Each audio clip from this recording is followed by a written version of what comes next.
Hello, हाय, सलाम, नमस्ते। मैं लाल आ गया फिर से एक बार। आज हम बात करेंगे ट्रेडिंग के बारे में, चाहे वो क्रिप्टो हो, चाहे वो शेयर्स हो। बाहर कोई स्कूटी चला रहे हैं, तो थोड़ा सा नॉइज है। मैं इस बात से इनकार नहीं करूंगा, हमारी वीडियोज में थोड़ी सी नॉइज रहती है, क्योंकि मैं मुंबई में रहता हूँ और झांसी में रहता हूँ, और यहाँ जो है हर तरफ शोर रहता है, बहुत ही क्राउड वाला इलाका है। तो नॉइज के लिए मैं माफी चाहता हूँ। आपको नॉइज बर्दाश्त करना पड़ेगा अगर आप हमारे वीडियो के साथ बने हुए हैं तो। और आज हम ट्रेडिंग के बारे में बात करेंगे, चाहे वो क्रिप्टो के बारे में हो, चाहे वो शेयर मार्केट के बारे में। दोस्तों, हमारे पास आज कोई काम नहीं और कई दिनों से काम नहीं। जब कई दिनों से काम नहीं रहता है तो कुछ ना कुछ करने की इच्छा मन में उत्पन्न होती है, और अक्सर लोग ऐसे हालात में ट्रेडिंग की तरफ भागते हैं। लेकिन मैं ट्रेडिंग की तरफ नहीं, बल्कि मैं वीडियो की तरफ आता हूँ, और मैं आप लोगों के बीच वीडियो के माध्यम से बात करने अक्सर आता हूँ। क्यों?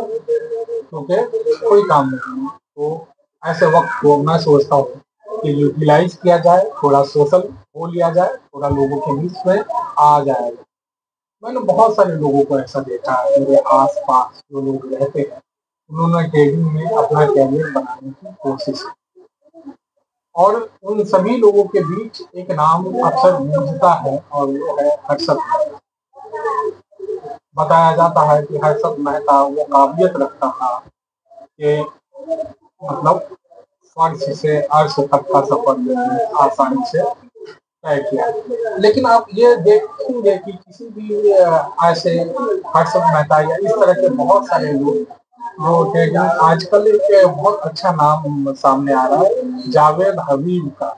वो भी ट्रेडिंग के माध्यम से ही मतलब सुनने में आया था कि पैसा बनाना चाहते थे, और उन्होंने ट्रेडिंग पे कुछ ज़्यादा ही कॉन्फिडेंस कर लिया, और इस वजह से उन्होंने बहुत सारे लोगों से पैसे ले लिए, और मतलब ये कबूल करके कि हम उन्हें ज़्यादा दें। अब उनके ऊपर 30 से ज़्यादा एफआईआर हो चुकी है, पुलिस उनको खोज रही है, इस तरह की बहुत सारी चीज़। तो आज हम इन्हीं सब चीज़ों के बारे में बात करेंगे, और बात करने से पहले मैं आप लोगों को ये बता दूं कि मैं किसी भी चीज़ का एक्सपर्ट नहीं हूँ। हम क्यों बात करते हैं? हम इसलिए बात करते हैं क्योंकि हमारे ज़हन दिल में अक्सर कुछ बातें ऐसी आती रहती है। हमारे आस-पास जो चीज़ें चलती रहती है, हम उस पे अपनी राय कायम करने लगते हैं, और वही राय हम आप लोगों के सामने डालते हैं, रखते हैं। क्यों रखते हैं?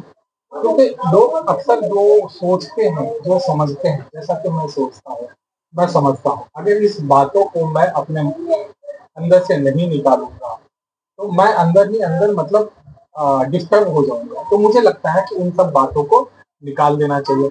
अब चूँकि यहाँ सभी पब्लिक अपने-अपने काम में लगी हुई होती है, सभी लोग अपने अलग-अलग विचारात्मक नज़रिए के होते हैं, और सभी को सभी चीज़ सुनना पसंद होती है। तो ऐसे में एक सिंपल सा साधन बनता है यूट्यूब, सोशल मीडिया, फेसबुक वगैरह, जहाँ हम अपनी बातों को रख दें। हमारे जैसे माइंड के लोग आते हैं, उन्हें देखते हैं, कभी सराहते हैं, कभी नापसंद करते हैं, बिल्कुल। और ये सब चीज़ें पसंद नापसंद इंसान के साथ जुड़ी हुई होती है, और लोगों के साथ मतलब इस तरह की बातें जुड़ती रहती हैं। इन सब चीज़ों से ना ही तो हताश होना चाहिए, नहीं तो परेशान होना चाहिए। हाँ, यकीनन हम सभी लोगों के विचार अलग-अलग होते हैं, ठीक वैसे जैसे कि इमली खट्टा होता है, और गन्ना मीठा होता है, मिर्ची तीखा होता है। सबके अपने-अपने स्वाद हैं, और सबके अपने-अपने फ़ायदे और नफ़ा और नुकसान। यस, तो हम बढ़ते हैं कि ज़्यादातर लोग ट्रेडिंग करते हैं इस उम्मीद में कि उनकी लाइफ में फाइनेंशियल जो क्राइसिस है वो खत्म। लेकिन होता क्या है, उनके लाइफ से फाइनेंशियल क्राइसिस खत्म नहीं होता और बढ़ जाता है। और यही चीज़ मतलब ये बहुत ही इम्पोर्टेंट चीज़ है कि हम जिन चीज़ों से लड़ने के लिए, हम जिन चीज़ों से बचने के लिए हम अपने लाइफ में एक कदम बढ़ाते हैं, वही चीज़ हमारे लिए मुसीबत बन जाता है। तो हमें ऐसे में क्या करना चाहिए? हमें उन लोगों पे गौर करना चाहिए जिन लोगों ने इस चीज़ को पहले तजुर्बा किया हुआ है। अब जैसे मान लीजिए कि आप आज नए इंसान हैं और आप ट्रेडिंग में जाना चाहते हैं या आप कुछ दिनों से ट्रेडिंग कर रहे हैं, तो हम हमेशा मतलब कामयाब लोगों की तरफ देखते हैं। बिल्कुल हमें आगे बढ़ने के लिए कामयाब लोगों की तरफ देखना चाहिए ताकि हम उसकी नकल करके हम आगे बढ़ सके या उसे देख करके अपने आप को मोटिवेट कर सके, अपना हौसला बढ़ा सके और आगे बढ़ सके।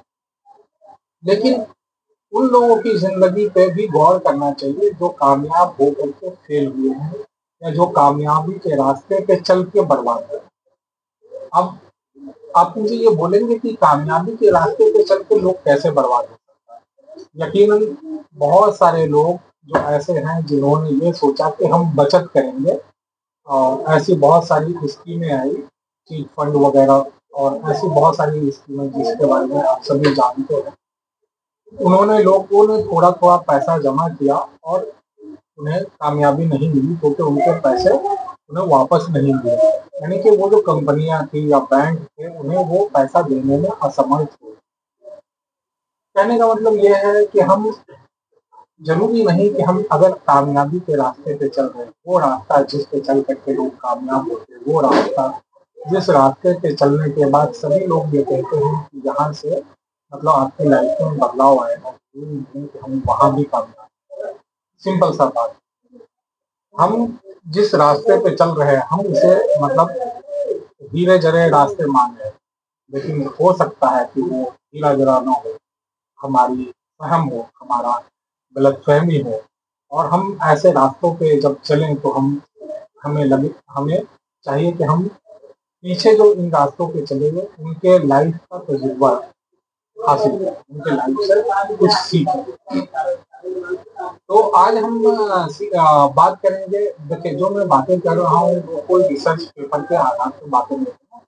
ये अपनी समझ जो हम इधर-उधर यूट्यूब, सोशल मीडिया या आज के टाइम में कहते हैं व्हाट्सएप यूनिवर्सिटी से भी हो सकती है और व्हाट्सएप यूनिवर्सिटी की सारी बातें गलत हो ऐसा नहीं है। किसी-किसी बातों को थोड़ा बहुत गौर भी कर लिया जाना चाहिए और गलत सही तो वो तो नज़रिए की बात है।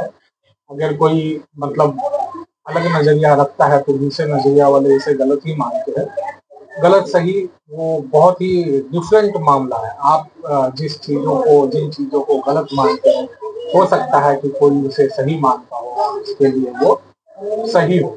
अच्छा, मैं आपको एक चीज़ और बताना चाहता हूँ कि जब हम किसी चीज़ को गलत मानते हैं और वो घटना हमारी ज़िंदगी में घटती है तो हमें तकलीफ़ होती है और जिन चीज़ों को हम गलत नहीं मानते और वो घटना हमारी ज़िंदगी में घट जाती है, तो हमें तकलीफ़ नहीं होती। ये नज़रियात का फ़र्क होता है। अब ऐसा ही मान लीजिए कि बहुत सारे लोग आपस में गाली-गलौज करते हैं, लेकिन वो फिर फ्रेंडली रिलेशन में रहते हैं। लेकिन बहुत सारे लोग ऐसे होते हैं जो गाली को नापसंद करते हैं, उनका नज़रिया ये नहीं है। तो अगर उनके यहाँ कोई आपके अलावा तुम भी कह दे तो वो नाराज़ हो जाते हैं उस आदमी से, फिर कभी ज़िंदगी में बात नहीं करते। तो बहुत सारी चीज़ें नज़रियात के ऊपर ही डिपेंड करता है। ये ज़रूरी नहीं होता है कि सोशल मीडिया पे जो चीज़ें आ रही है, जो पढ़े-लिखे इंटेलेक्चुअल लोग जो कहते हैं, वो ही दुरुस्त हो। कई बार आपके केस में वैसा नहीं हो सकता। हाँ, किसी केस में वैसा हो सकता है कि वो चीज़ें गलत हो, किसी केस में ऐसा हो सकता है कि वो चीज़ें सही हो, लेकिन मतलब हर चीज़ हर जगह सही या गलत नहीं होती है।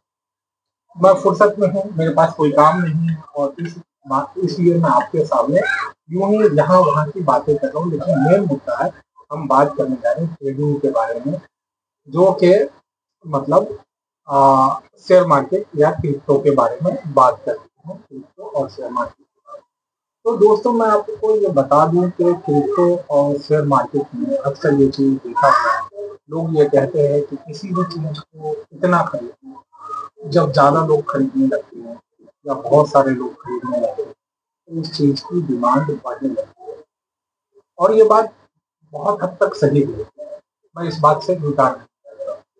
अब देखिए, इन्हीं सब को लेकर के हर्षित मेहता ने अपनी ज़िंदगी में एक प्लान बनाया और प्लान ये बनाया कि किसी भी शेयर को तब तक खरीदो जब तक उसकी कीमत बढ़ ना जाए और जैसे ही हर्षद मेहता किसी शेयर को हाथ लगाता वो शेयर आसमान की बुलंदियां छूने लगता।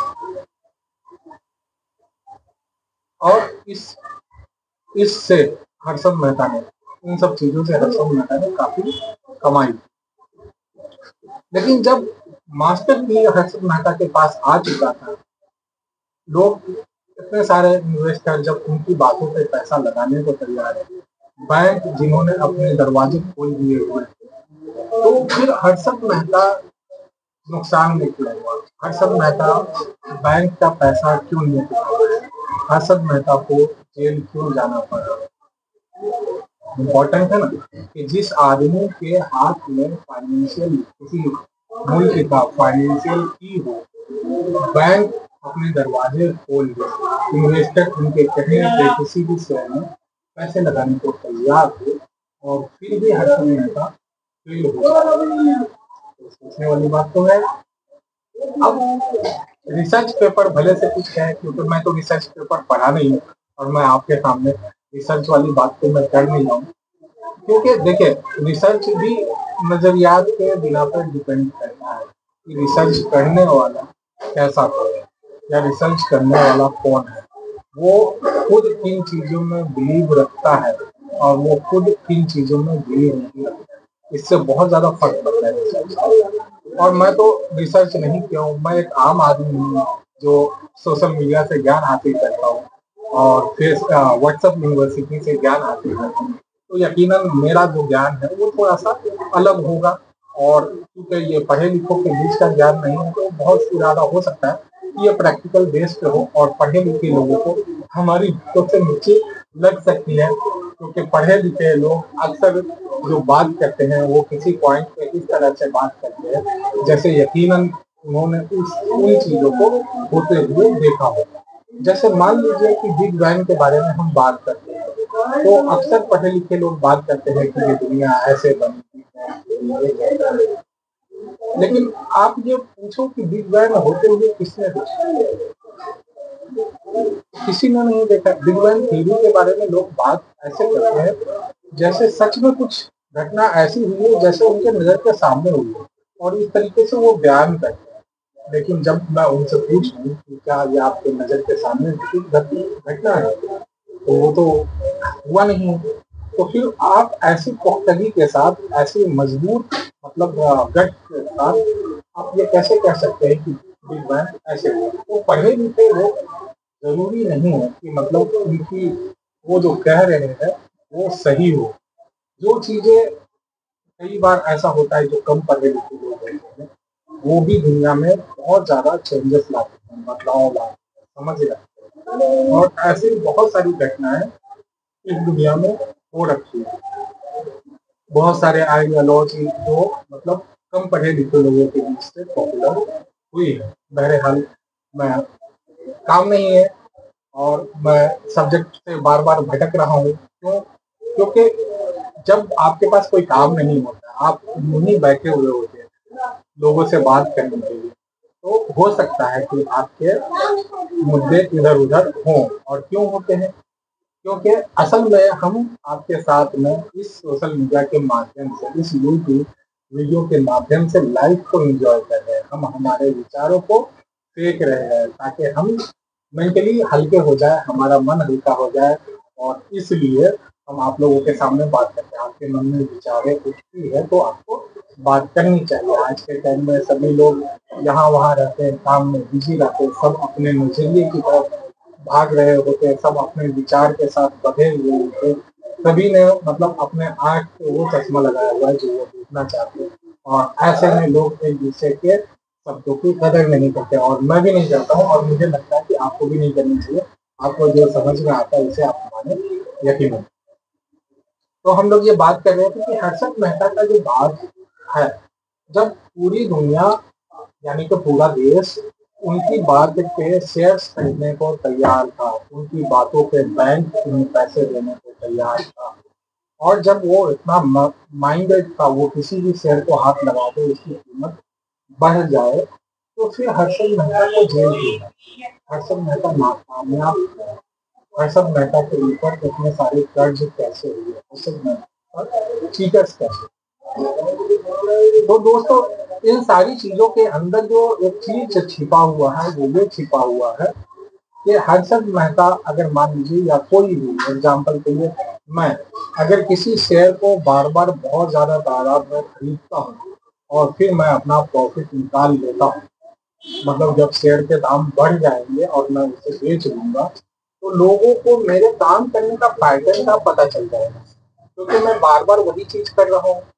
अब होता क्या है कि बहुत सारे लोग जब मुझे देख करके कोई शेयर खरीदेंगे और बार बार जब शेयर का कीमत बढ़ जाएगा और मैं मेरे पैसे खींचने लगूंगा, तो यकीनन लोगों का नुकसान होगा। तो अब लोग क्या करेंगे, अब लोग ये करेंगे कि जब मैं कोई शेयर खरीदूंगा तो लोग उस शेयर से बचने की कोशिश, क्यों बचने की कोशिश करेंगे, क्योंकि उसका इससे पहले 3 बार 4 बार 10 बार नुकसान मैं करवा चुका रहूंगा। तो यही चीज मुझे लगता है कि हर्षद मेहता या इस तरह के जो लोग होते हैं, जो भारी मात्रा में किसी चीज को खरीद करके उसकी कीमत बढ़ाने की कोशिश करते हैं और अचानक से डंप करते हैं और उसका नुकसान होता है। तो आप जो होता है ना, मास्टर की या जादुई छड़ी, वो 1 बार 2 बार या 3 बार काम कर सकते हैं। आप उस जादुई छड़ी या उस मास्टर की के भरोसे पूरी जिंदगी को सेट नहीं कर सकते। अगर आप पूरी जिंदगी सेट करना चाहेंगे, आप पूरी जिंदगी एक ही तरह से ट्रेड करेंगे, एक ही तरह से बिजनेस करेंगे, एक ही तरह से आप इन्वेस्ट करेंगे, तो यकीनन वो जो छड़ी है उसका जादुई असर कम हो जाएगा। और यही फैसल में है। ये तो हुई व्हाट्सएप यूनिवर्सिटी से हुआ ज्ञान की बातें। अब मैं आप लोगों को आपके विचारों के साथ छोड़ता हूँ और इस वीडियो को यही एंड करता हूँ, और मैं आज शाम को फिर एक कोशिश करूंगा एक और वीडियो बनाने का, क्योंकि मेरे पास इस वक्त कोई काम धाम नहीं है और मुझे कुछ करना है, नहीं तो मैं खाली बैठा बैठा क्या करूंगा। तो मैं आप लोगों के साथ वीडियो के जरिए यूं ही यहाँ वहाँ की बातें, व्हाट्सएप यूनिवर्सिटी की बातें आपके साथ मैं करूंगा और आप हमारे साथ बने रहें, इसलिए हम आपसे शुक्रिया।